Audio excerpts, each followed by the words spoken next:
साथियों, आप सभी का विजय ज्ञान के प्लेटफॉर्म पर स्वागत है। इस वीडियो में हम लोग कुछ महत्वपूर्ण करंट अफेयर को देखेंगे तथा उनसे संबंधित महत्वपूर्ण बिंदुओं की विस्तार से चर्चा करेंगे। तो चर्चा को प्रारंभ करते हैं।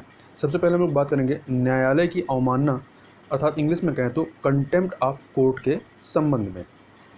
तो इसके संदर्भ में बात करने से पहले यह चीज़ ध्यान रखिएगा कि यह जो आपका टॉपिक है यह आपके मुख्य परीक्षा के प्रश्न पत्र नंबर 2 के तहत, जो जीएस का प्रश्न पत्र नंबर 2 है, उसके तहत जो टॉपिक दिया गया है विभिन्न घटकों के बीच शक्तियों का पृथक्करण, विवाद निवारण तंत्र तथा संस्थान, इसके अंतर्गत कवर हो जाएगा। अब हम लोग संदर्भ देख लेते हैं कि आखिर यह चर्चा में क्यों है। तो हाल ही में भारत के उच्चतम न्यायालय अर्थात सुप्रीम कोर्ट द्वारा स्वप्रेरणा से अर्थात सुमोटू एक विधिवक्ता अर्थात वकील प्रशांत भूषण के खिलाफ अवमानना का मामला दर्ज किया गया था। अब जो चर्चा का जो विषय है कि आखिर मामला क्या है, तो हाल ही में प्रशांत भूषण द्वारा पिछले 2 माह में किए गए 2 ट्वीट्स का हवाला देते हुए उच्चतम न्यायालय में एक याचिका दायर की गई थी। अदालत ने इसी याचिका को संज्ञान में लेते हुए अवमानना का नोटिस जारी किया गया है।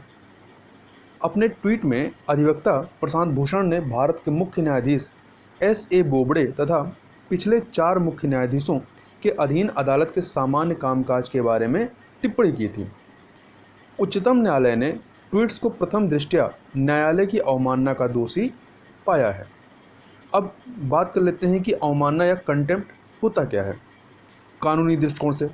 तो भारतीय विधिक संदर्भ में अदालत की अवमानना संबंधी कानून सबसे विवादास्पद तथ्यों में से एक है।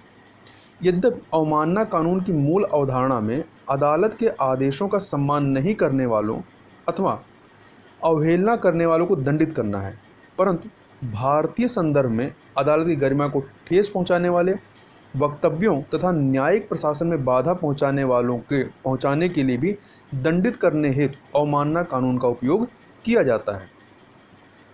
अब बात कर लेते हैं कि न्यायालय की अवमानना कितने प्रकार की होती है। तो भारत में अदालत की अवमानना 2 प्रकार की होती है, एक सिविल अवमानना और दूसरा आपराधिक अवमानना। तो सबसे पहले बात करते हैं सिविल अवमानना की। सिविल अवमानना को किसी भी फैसले, आदेश, दिशा निर्देश, रिट या अदालत की अन्य प्रक्रिया अदालत में दिए गए उपक्रम के जानबूझकर किए गए उल्लंघन के रूप में परिभाषित किया गया है। मतलब उसकी यदि कोई निर्देश इत्यादि हैं तो उसका उल्लंघन करना जो है वो सिविल अवमानना के अंतर्गत आ जाता है। दूसरा है आपराधिक अवमानना।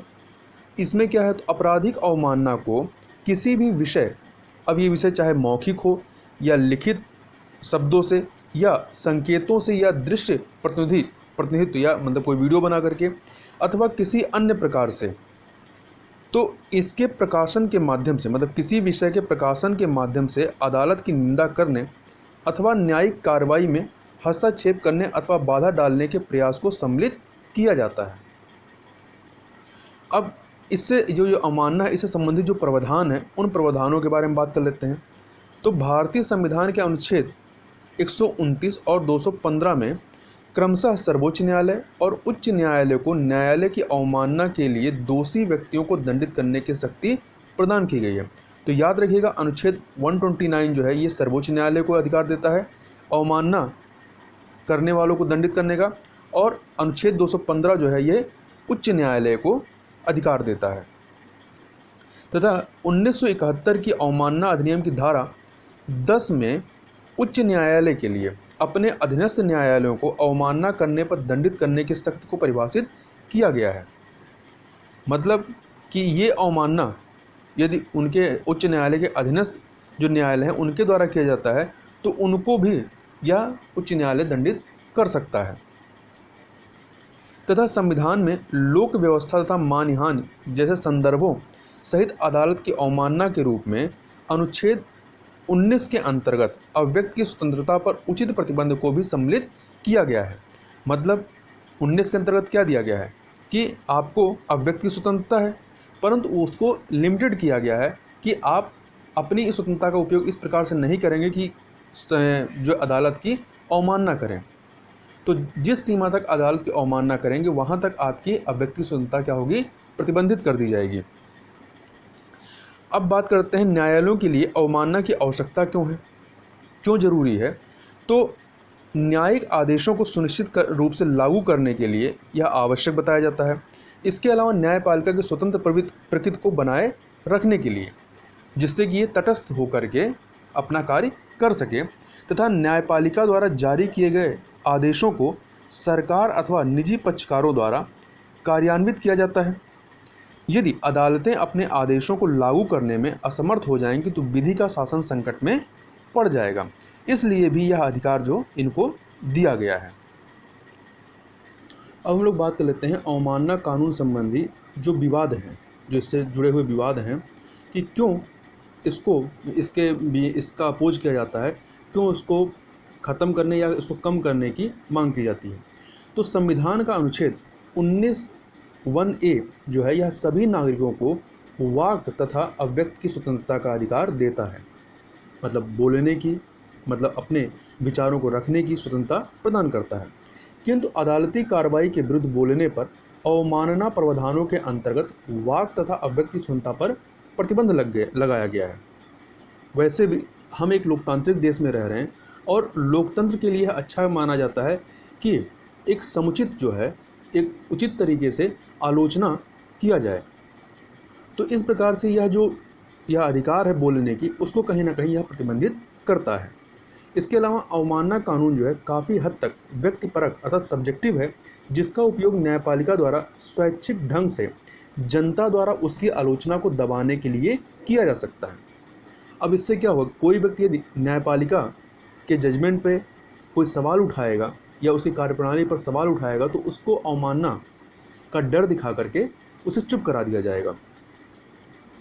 अब हम लोग प्रशांत भूषण मामले का विश्लेषण कर लेते हैं कि इस मामले में क्या जो कोर्ट ने ये नोटिस जारी किया है यह कितना उचित है।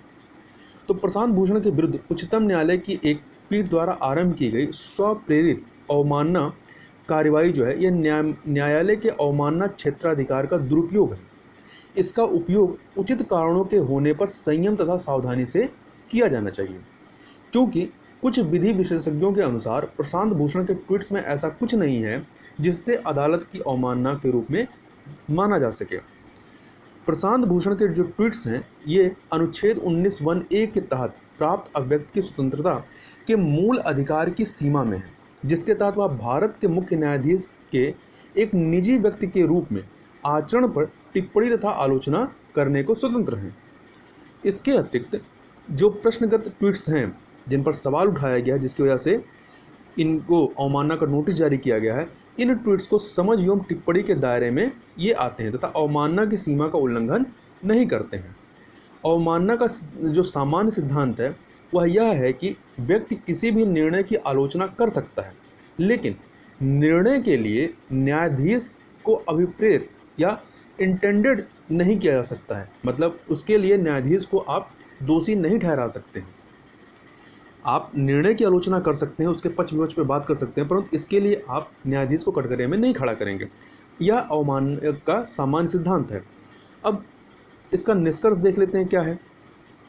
तो आपराधिक अवमानना कानून हमारी लोकतांत्रिक प्रणाली के साथ पूरी तरह से असंबद्ध है, ठीक है, अनरिलेट करता है, जिसके अंतर्गत वाक एवं अभिव्यक्ति की स्वतंत्रता को मूल अधिकार के रूप में मान्यता प्रदान की है। क्योंकि जो हमारा मूल अधिकार है वाक एवं अभिव्यक्ति की स्वतंत्रता का, उसको कहीं ना कहीं ये जो आपराधिक अवमानना कानून है ये बाधित करता है। दूसरा, जनता के विश्वास की हानि के परीक्षण के साथ स्वप्रेरित शक्तियों का व्यापक प्रयोग संयुक्त रूप से काफ़ी खतरनाक हो सकता है, क्योंकि इससे यह संकेत मिलता है कि न्यायिक संस्था प्रत्यक्षता कार्रवाइयों में खामियों के होने के बाद भी अपनी आलोचना नहीं सहन करेगा। मतलब यदि न्यायालयों के द्वारा कुछ गलत किया गया, मतलब गलत कार्रवाई की जाती है या उनके जजमेंट सही नहीं होते हैं या उनकी कार्यप्रणाली सही नहीं होती है, तो इस डर से कि अवमानना का जो कानून है उसके तहत आपको दंडित किया जा सकता है, इस डर से लोग इनकी आलोचना नहीं कर पाएंगे। इसके अलावा इस तरीके से न्यायपालिका जो है कठोर कार्यान्वयन हेतु कानूनों को प्रयोग करने में खुद को कार्यपालिका अर्थात एग्जीक्यूटिव के साथ अस्वाभाविक रूप से समान पा सकती है। अब आगे की राह क्या होनी चाहिए इसके संदर्भ में, तो अनुच्छेद 19(1)(a) के तहत वाक एवं अभिव्यक्ति की स्वतंत्रता को प्राथमिक मानना जाना चाहिए और न्यायालय की अवमानना की शक्ति को इसके अधीन रखा जाना चाहिए। दूसरा, न्यायपालिका को दो परस्पर विरोधी सिद्धांतों अर्थात वाक एवं अभिव्यक्ति स्वतंत्रता तथा निष्पक्ष न्याय निर्णय को संतुलित करने की दिशा में प्रयास करना चाहिए। इसके अलावा विधायिका के लिए यह आवश्यक है कि वह अवमानना कानून में संशोधन के लिए कदम उठाए और अवमानना अधिनियम और उसकी प्रयोज्यता अर्थात एप्लीकेबिलिटी की सीमाओं को स्पष्ट रूप से परिभाषित करें। साथ ही अवमानना के लिए परीक्षण का मूल्यांकन करने की आवश्यकता है।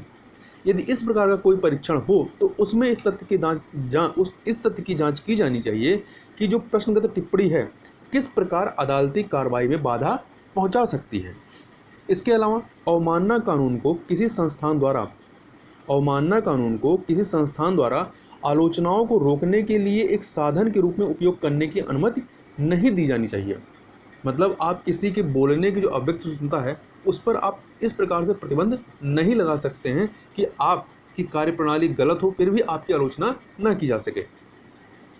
अब अन्य देशों में अवमानना कानून के संदर्भ में क्या प्रावधान है उसको भी थोड़ा सा देख लेते हैं। तो विदेशी लोकतंत्रों में अवमानना कानून व्यावहारिक रूप से अप्रचलित हो चुका है। अब मतलब वहाँ पर इसका इस्तेमाल नहीं किया जाता है। इन देशों के न्यायालयों ने इसे बीते काल में उपयोग किए जाने वाला प्राचीन कानून घोषित कर दिया गया है, जिसकी आवश्यकता तथा उपयोगिता काफ़ी समय पूर्व ही समाप्त हो गई थी। अब कुछ देशों को उदाहरण देखें तो कनाडा ने अवमानना परीक्षण को प्रशासन के लिए वास्तविक महत्वपूर्ण और तत्कालिक खतरा माना है। इस प्रकार से वहाँ पर भी इसका प्रयोग नहीं होता है। इसके अलावा अमेरिकी अदालतें अब न्यायाधीशों या कानूनी मामलों पर टिप्पणी के जवाब में अवमानना कानून का उपयोग नहीं करती हैं। तीसरा, इंग्लैंड में कानूनी संरचना बहुत अधिक विकसित हो गई तो यहाँ पर भी अवमानना कानून का उपयोग नहीं किया जाता है। जो हम अपना ये कानून अभी भी ढो रहे हैं अवमानना का, ये हमने कहीं ना कहीं जो इंग्लैंड की शासन व्यवस्था है उससे अपनाया हुआ है, परंतु जिससे हमने अपनाया है उनके यहाँ समाप्त हो चुका है, परंतु अभी भी हम इसको आगे लेकर चल रहे हैं। अब कुछ अन्य तथ्यों को भी देख लेते हैं। न्यायिक अवमानना अधिनियम 1971 क्या कहता है? तो यह अधिनियम न्यायालयों के किसी निर्णय, डिक्री, आदेश, रिट आदि की अवहेलना करने पर दंड देने की शक्ति को परिभाषित करता है तथा न्यायिक अवमानना अधिनियम 1971 की धारा 13 के तहत सत्य अर्थात ट्रुथ और सुविश्वास गुड फेथ जैसे प्रावधानों को शामिल करने के लिए न्यायिक अवमानना संशोधन अधिनियम 2006 को लाया गया था। मतलब इन दो आधारों पर कोई व्यक्ति जो है वो अदालत में अपने पक्ष में तर्क पेश कर सकता है कि किस प्रकार से उसने अवमानना नहीं की है तथा सुप्रीम कोर्ट को न्यायिक अवमानना की शक्तियां जो हैं वो भारत के संविधान के विभिन्न प्रावधानों अर्थात अनुच्छेद 129, 142, 142 का 2 और 215 से प्राप्त होती है। तो ये तीनों जो अनुच्छेद हैं, यदि आ जाए कि निम्न में से कौन से अनुच्छेद जो हैं वो अवमानना से, न्यायिक अवमानना से संबंधित हैं, तो अनुच्छेद 129 जो सुप्रीम कोर्ट के संदर्भ में है, 142(2) और 215 आपका हाई कोर्ट के संदर्भ में है। और 142(2) जो है ये क्या कहता है? इसमें बताया गया कि अवमानना के आरोप में किसी भी व्यक्ति की जांच था उसे दंडित करने के लिए सुप्रीम कोर्ट को यह अनुच्छेद सक्षम बनाता है। तो इस प्रकार से यहाँ पर हम लोगों ने न्यायिक अवमानना की विस्तार से चर्चा की। आगे चलते हैं। आगे हम लोग बात करते हैं नटेश मूर्ति के बारे में। तो संदर्भ क्या है, चर्चा में क्यों आया अभी? तो वर्ष 1998 में भारत से चोरी की गई नटेश मूर्ति को लगभग 22 वर्षों बाद भारतीय पुरातत्व सर्वेक्षण विभाग को सौंप दिया गया है। यह मूल रूप से राजस्थान के बड़ौली में स्थित घटेश्वर महादेव मंदिर की 10वीं शताब्दी में शिव की मूर्ति है तथा यह लगभग 4 फीट की ऊंचाई के साथ प्रतिहार शैली में एक दुर्लभ बलुआ पत्थर से निर्मित मूर्ति है। तो याद रखिएगा यह जो टॉपिक आपका है, जो इस मूर्ति के बारे में हम लोग बात कर रहे हैं, तो यह आपका जो जीएस का प्रश्न पत्र नंबर 1 है उसके तहत आर्ट एंड कल्चर के अंतर्गत कवर हो जाएगा। तथा इस मूर्ति की फिर अन्य चीज़ों को देखें तो इस मूर्ति के दाहिने पैर के पीछे नंदी का एक सुंदर चित्रण दर्शाया गया है। अब इस मंदिर की बात कर लेते हैं जहाँ पर यह मूर्ति रखी गई थी, घटेश्वर मंदिर। तो घटेश्वर मंदिर जो है वो बाड़ौली के मंदिर समूहों में से एक है और इस मंदिर में शिव के नटराज स्वरूप को उत्कीर्ण किया गया। मतलब ये जो मूर्ति रही थी यह शिव के नटराज स्वरूप को प्रदर्शित करती है और यह मंदिर उड़ीसा मंदिर शैली से मिलता जुलता है और अलंकृत मंदिर, तोरण द्वार, शिव का बलिष्ठ रूप आदि इस मंदिर की विशेषताएं हैं। अब हम इस मूर्ति को यहाँ पर फिगर में देख सकते हैं। तो ये आपकी मूर्ति है जिसे अभी भारतीय पुरातत्व विभाग को सौंपा गया है और इसी मूर्ति को चोरी किया गया था। हाँ, अब इस शैली की बात कर लेते हैं जिस शैली में मंदिर बनाया गया है, अर्थात प्रतिहार शैली। तो गुज्जर प्रतिहार एक विशाल साम्राज्य था जिसके अंतर्गत गुजरात, राजस्थान, उत्तर प्रदेश का क्षेत्र आता था। राजस्थान में जिस क्षेत्रीय शैली का विकास हुआ उसमें उसे गुज्जर प्रतिहार अथवा महामारू कहा गया है। तो याद रखिएगा, प्रतिहार शैली कहाँ संबंधित है, तो यह राजस्थान से संबंधित है। और इस शैली के अंतर्गत प्रारंभिक निर्माण मंडौर के प्रतिहारों, सांभर के चौहानों तथा चित्तौड़ के मौर्यों ने किया। और इस प्रकार के मंदिरों में केकिद का नीलकंठेश्वर मंदिर, किराड़ू का सोमेश्वर मंदिर प्रमुख है। इस क्रम को आगे बढ़ाने वालों में जालोर के गुज्जर प्रतिहार रहे और बाद में चौहानों, परमारों और गुहिलों ने मंदिर शिल्प को समृद्ध बनाया। अब हम लोग थोड़ा सा गुज्जर प्रतिहार वंश के बारे में बात कर लेते हैं। तो गुज्जर प्रतिहार वंश, इसके जो संस्थापक थे कौन थे? हरिश्चंद्र थे। और इसकी स्थापना इन्होंने कब की थी? 723 ईस्वी में की थी। और इसका वास्तविक जो संस्थापक माना जाता है वो किसे माना जाता है? नागभट्ट प्रथम को माना जाता है। और नागभट्ट प्रथम ने 730 ईस्वी में अरबों को सर्वप्रथम पराजित किया था। और इनकी राजधानी कौन सी है? तो इनकी राजधानी कन्नौज रही है। ठीक है। और इसके अलावा इस वंश से संबंधित यदि जो अन्य क्या कहते हैं राजा थे उनके नामों की चर्चा करें तो इसमें वत्सराज, नागभट्ट द्वितीय, रामभद्र, मिहिर भोज। मिहिर भोज के बारे में बात करें तो मिहिर भोज की 2 उपाधियां थीं। कौन कौन सी? एक थी आदिवराह और दूसरी थी प्रभास। तो आदिवराह उपाधि से यह समझ में आता है कि ये वैष्णव धर्मानुयायी थे। इसके अलावा महेंद्रपाल के बारे में बात करें तो महेंद्रपाल के काल में प्रतिहारों का सर्वाधिक विस्तार हुआ था और इनकी सीमाएं, मतलब प्रतिहार वंश की जो सीमा थी या साम्राज्य की सीमा, कश्मीर तक जा पहुंची थी। परंतु कश्मीर के शासक शंकर वर्मन ने इन्हें पराजित कर दिया था। महेंद्रपाल के दरबार में संस्कृत का एक प्रसिद्ध विद्वान राजशेखर रहता था जिसने काव्य मीमांसा, बिंदुसालभंजिका, कपूर मंजरी और बाल रामायण जैसी पुस्तकें लिखी थी। इसके बाद जो सत्ता संभालते हैं कौन थे? महिपाल। तो महिपाल राजशेखर जो है इनके दरबार से भी संबंधित रहे हैं। इसके अलावा इसके बाद राज्यपाल आते हैं। तो राज्यपाल के बारे में क्या था कि प्रतिहार शासक राज्यपाल के समय में महमूद गजनवी ने 1018 ईस्वी में कन्नौज पर आक्रमण किया। राज्यपाल अपनी राजधानी जो है छोड़कर भाग खड़ा हुआ और यह राजपूतों के लिए एक अपमानजनक बात थी। इसीलिए चंदेल शासक विद्याधर ने राज्यपाल की हत्या कर दी। और इस वंश का जो अंतिम शासक था वो कौन था? यशपाल था। और इसी के बाद काशी के गढ़वालों का कन्नौज पर अधिकार हो जाता है।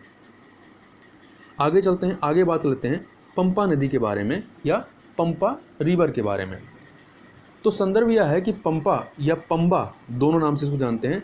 नदी के तट से लगभग 1 माह पहले शुरू हुई रेत हटाने की जो प्रक्रिया है वो पूरी होने वाली है।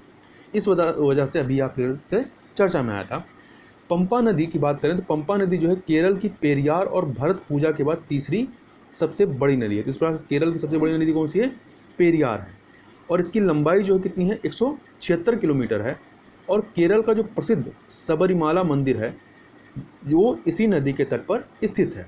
और इस नदी को दक्षिणा भागीरथी और नदी वारिस के नाम से भी जाना जाता है। तो याद रखिएगा, पंपा नदी के अन्य नाम क्या है? दक्षिणा भागीरथी और नदी वारिस। और यह केरल में पश्चिमी घाट में पेरुमेदु पठार की जो पठार है उसकी पुल चिमलाई पहाड़ी से निकलती है। तो इतनी चीज़ें आप पंपा नदी के बारे में याद रखिएगा। आगे चलते हैं, आगे हम लोग बात करते हैं माउस लेमूर के बारे में। तो देख लेते हैं कि यह माउस लेमूर है क्या और चर्चा में क्यों आया है। तो हाल ही में पूर्वोत्तर मेडागास्कर के उष्णकटिबंधीय जंगलों में माउस लेमूर की एक नई प्रजाति पाई गई है। और ये प्राणी जो है मेडागास्कर के लगभग सभी क्षेत्रों में पाए जाते हैं। इसको आप फिगर में भी देख सकते हैं। कुछ ये इस प्रकार से दिखाई पड़ता है, काफ़ी ये छोटे साइज का होता है। तथा ये जो आपका मेडागास्कर है, ये मेडागास्कर दुनिया की प्रमुख जैव विविधता वाले हॉट स्पॉटों में से एक है। और हाल ही में पाई गई ये जो प्रजाति है ये दुनिया में सबसे छोटे प्राइमेट्स में से एक है। अब प्राइमेट्स के बारे में थोड़ी सी जानकारी रखिएगा। प्राइमेट्स को आप हिंदी में कह सकते हैं कि नर मानव। इसमें प्राइमेट्स में हम मानव भी आते हैं, कपी आते हैं, और आपके वानर हैं या निशाकपी हैं या लोमार, लीमर, ये सब आते हैं। और प्राइमेट्स को आप ऐसे समझ सकते हैं कि इनका जो दिमाग होता है बड़ा होता है, मस्तिष्क बड़ा होता है, और ये अपने जो पंजे होते हैं या इसको कहते हैं हाथ, इसका इस्तेमाल ज़्यादा करते हैं या इसका इस्तेमाल करने में ये सक्षम होते हैं। तो ये इसकी कुछ विशेषताएँ होती हैं। और ये कहें नॉन प्राइमेट्स में कौन आते हैं, तो आपके हाथी हो गए, डॉल्फिन हो गए, ये सब नॉन प्राइमेट्स में आते हैं। इसके बारे में कुछ अन्य चीज़ों को देखें तो इसकी लंबाई जो है वो नाक से पूंछ तक लगभग 26 सेंटीमीटर अर्थात 10.2 इंच है। इस प्रकार से काफ़ी छोटा है। और इसका द्रव्यमान कितना होता है या भार वजन कितना होता है, 60 ग्राम होता है। ठीक है, तो 60 ग्राम होता है। इस प्रकार से समझ सकते हैं कितना छोटा होता है ये। और इसे माइक्रोसेबस जोनोही का नाम दिया गया है। जो नई प्रजाति खोजी गई है इसे माइक्रोसेबस जोनोही का नाम दिया गया है। और मेडागास्कर में सभी माउस लेमूर प्रजातियों का लगभग 1/3 जो हिस्सा है या जो भी माउस लेमूर की जो प्रजातियां हैं उसका 1/3 जो प्रजाति हैं वो अंतर्राष्ट्रीय प्रकृति संरक्षण संघ या इंग्लिश में कहें तो international union for conservation of nature, जिसको शॉर्ट में हम लोग आयुषियन के नाम से जानते हैं। तो इसके जो रेड लिस्ट ये जारी करता है उसमें गंभीर रूप से लुप्त प्राय या क्रिटिकली इंडेंजर्ड श्रेणी के अंतर्गत ये आते हैं। अब यदि इसके वर्ग की बात करें तो यह छोटे शरीर वाला सर्वभक्षी, मतलब सब कुछ खाता है यह, तो सर्वभक्षी निशाचर रात में निकलने वाला प्राइमेट्स है और यह माइक्रोसेबस वर्ग से संबंधित है। अब इससे संबंधित संकट क्या है इसके अस्तित्व को, तो प्राकृतिक आवास को नुकसान और इनसे संबंधित क्षेत्र में भूमि के उपयोग में लगातार परिवर्तन इनकी विलुप्ति का कारण बनते जा रहे हैं। अब ये संस्था के बारे में बात कर लें जो रेड लिस्ट जारी करती है, आयुषियन अर्थात अंतर्राष्ट्रीय प्रकृति संरक्षण संघ, जिसको इंग्लिश में कहते हैं international union for conservation of nature. तो आयुषियन विश्व का सबसे पुराना एवं सबसे बड़ा वैश्विक पर्यावरण नेटवर्क है, जिसकी स्थापना अक्टूबर 1948 में, कब, अक्टूबर 1948 में हुई थी। और यह वर्ल्ड कंजर्वेशन यूनियन के नाम से भी जाना जाता था। इसका मुख्यालय स्विट्जरलैंड के ग्लाड, जो कि जिनेवा के निकट है, वहाँ पर स्थित है।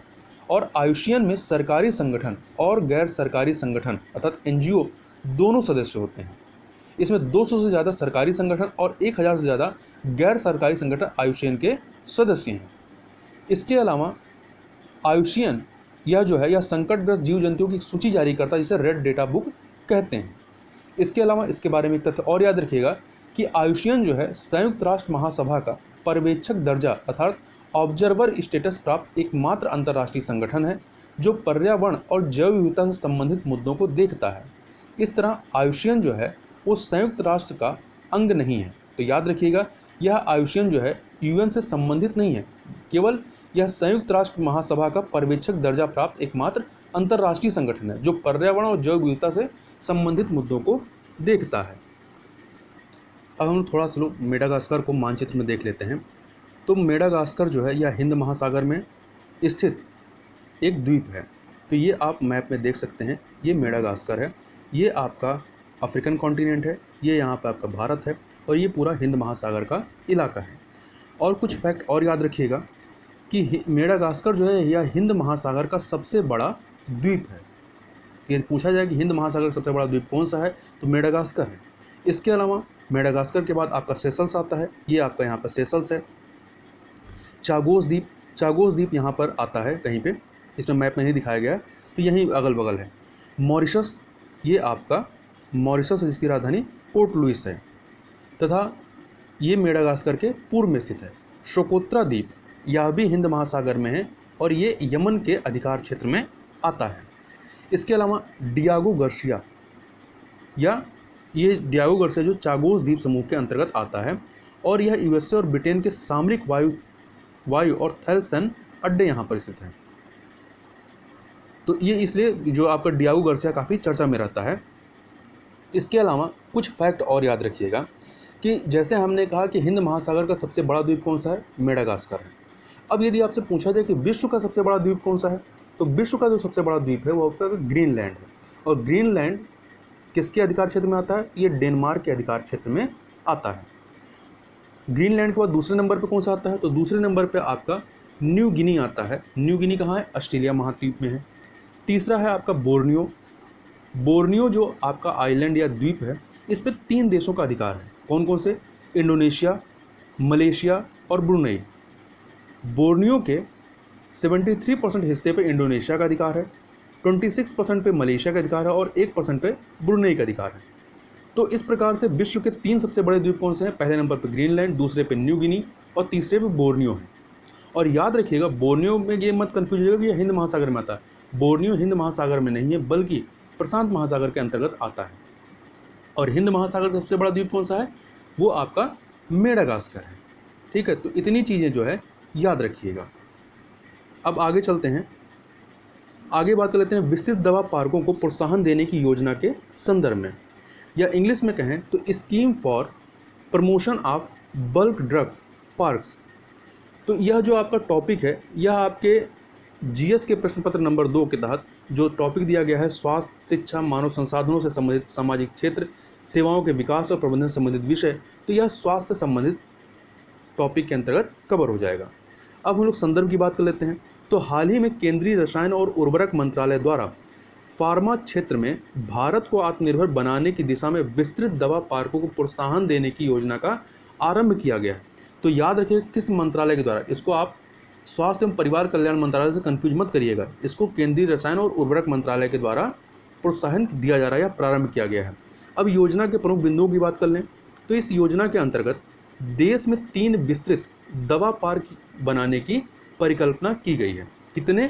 3 विस्तृत, तो संख्या भी याद रखिएगा। इसके अलावा इस योजना में केंद्र सरकार राज्यों को अनुदान अर्थात ग्रांट के रूप में वित्तीय सहायता प्रदान करेगी। अब ये वित्तीय सहायता किस प्रकार से दी जाएगी राज्यों को?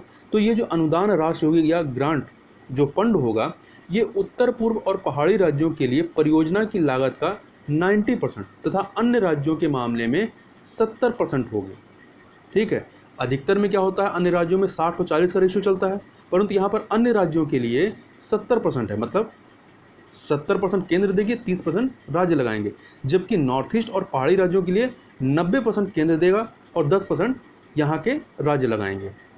तो ये रेशियो याद रखिएगा, रेशियो में कन्फ्यूजन हो सकता है कि अन्य राज्यों के मामले में आप 60 और 40 के मामले में कन्फ्यूज हो जाए। तो यहाँ पर कितना है, 70 और 30 का रेशियो है। इसके अलावा एक विस्तृत दवा पार्क के लिए अधिकतम अनुदान सहायता को 1000 करोड़ रुपए तक सीमित किया गया है। मतलब एक विस्तृत, जो 3 विस्तृत दवा पार्क बनने हैं, तो एक विस्तृत दवा पार्क के लिए अधिकतम जो अनुदान सहायता केंद्र के द्वारा दी जाएगी कितनी होगी, 1000 करोड़ रुपए तक दी जाएगी। और योजना की आवश्यकता क्यों पड़ी? तो इसकी आवश्यकता इसलिए है कि विस्तार की दृष्टि से यदि देखें तो भारतीय दवा उद्योग का विश्व में तीसरा स्थान है। तीसरे स्थान होने के बावजूद काफ़ी हद तक दवाओं के निर्माण हेतु जो आवश्यक कच्चे माल की ज़रूरत होती है, उसके लिए हम आयात पर निर्भर हैं। बल्कि कुछ जो बल्क ड्रग्स हैं, उनके निर्माण के लिए आयात निर्भरता हमारी कितनी है, 80 से 100% तक है। मतलब कुछ में तो हमें 100% कच्चे मालों के लिए विदेशों पर निर्भर करना पड़ता है। और इस योजना से, ये जो योजना लाई जा रही है, इस योजना से देश में बल्क ड्रग के उत्पादन लागत तथा बल्क ड्रग के लिए अन्य देशों पर निर्भरता में हमारी कमी आएगी। और यह योजना जो है दवाओं की निरंतर आपूर्ति करने तथा नागरिकों को सस्ती स्वास्थ्य देखभाल सुनिश्चित करने में भी सहायक होगी। अब इसका कार्यान्वयन कैसे होगा? तो इस योजना का कार्यान्वयन या इम्प्लीमेंटेशन जो है वो संबंधित राज्य सरकारों द्वारा स्थापित राज्य कार्यान्वयन एजेंसियों, स्टेट इम्प्लीमेंटिंग एजेंसी SIA के द्वारा किया जाएगा। आगे चलते हैं, आगे है ब्लू पॉपी। तो ब्लू पॉपी जो है एक पौधा है जिसका वैज्ञानिक नाम क्या है, माइकोनोपिस अक्यूलेटे।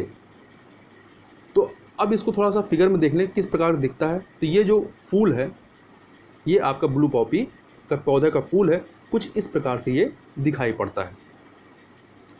अब ये इसके बारे में कुछ अन्य चीज़ों को देखें तो ब्लू पॉपी को हिमालयी फूलों की रानी भी कहा जाता है और यह आपके उत्तराखंड के कुमाऊं से लेकर के कश्मीर तक 3000 से लेकर 5000 मीटर की ऊंचाई पर पाया जाता है। अब चर्चा का कारण क्या है, हम इसकी चर्चा कर क्यों रहे हैं? तो हाल ही में किए गए एक अध्ययन से ब्लू पॉपी हिमालय के निचले क्षेत्रों तथा शैलयुक्त हिमोड़ों से लुप्त होते जा रहे हैं। मतलब अब ये निचले क्षेत्रों में जहाँ पाए जाते थे 3000 से 5000 मीटर की ऊंचाई पे, अब वहाँ पे नहीं पाए जा रहे हैं। अब इनका अस्तित्व खतरे में है, तो ये और अधिक ऊंचाई पर पाए जाने लगे हैं। तो ब्लू पॉपी के अतिरिक्त ऊंचाई पर पाए जाने वाले कई अन्य फूलों के पौधे भी जलवायु परिवर्तन के कारण अधिक ऊंचाई पर जीवित रह पा रहे हैं अथवा लुप्त होते जा रहे हैं। तो यह जो समस्या आ रही है वो जलवायु परिवर्तन की वजह से हो रहा है कि जलवायु परिवर्तन की वजह से ही ये आपके जो पहले निचले क्षेत्रों तथा सैलयुक्त हिमोड़ों पाए जाते थे, जलवायु परिवर्तन की वजह से अब वहाँ नहीं पाए जा रहे हैं। अब इनको अपने अस्तित्व को बचाने के लिए अधिक ऊंचाई पर जाना पड़ रहा है, मतलब अब ये अधिक ऊंचाई पर पाए जाने लगे हैं। आगे चलते हैं, आगे बात कर लेते हैं प्रीतम सिंह के बारे में। तो ये चर्चा में क्यों आए हैं? तो भारतीय मूल के राजनेता प्रीतम सिंह को हाल ही में सिंगापुर के इतिहास में पहली बार विपक्ष का नेता नामित किया गया है। तो पहली बार ये विपक्ष, मतलब कोई व्यक्ति जो है सिंगापुर के इतिहास में पहली बार कोई विपक्ष का नेता नामित हो रहा है, इसलिए यह नाम चर्चा में है और इसलिए महत्वपूर्ण भी है। और महत्वपूर्ण इसलिए भी हो जाता है क्योंकि ये भारतीय मूल के हैं। और इनकी पार्टी जिसका नाम है वर्कर्स पार्टी ने जो 10 जुलाई को वहाँ पर चुनाव हुए थे, इनकी पार्टी ने वहाँ की 93 सीटों में से, जो संसदीय 93 सीटें थी, उनमें से 10 संसदीय सीटें जीती थी, जिससे उनकी पार्टी जो है वो सिंगापुर की संसद में सबसे बड़ी विपक्षी पार्टी रही। उल्लेखनीय है कि सिंगापुर के इतिहास में अभी तक कभी भी औपचारिक रूप से विपक्ष के नेता को नामित नहीं किया गया था। ये पहली बार हो रहा है जब किसी व्यक्ति को विपक्ष का नेता नामित किया गया है। और किसको नामित किया गया है? प्रीतम सिंह को नामित किया गया, और ये भारतीय मूल के हैं, तो इसलिए हमारे परीक्षा के दृष्टिकोण से महत्वपूर्ण हो जाता है। तो इस वीडियो में बस इतना ही, मिलते हैं नेक्स्ट वीडियो में, तब तक के लिए बहुत बहुत धन्यवाद।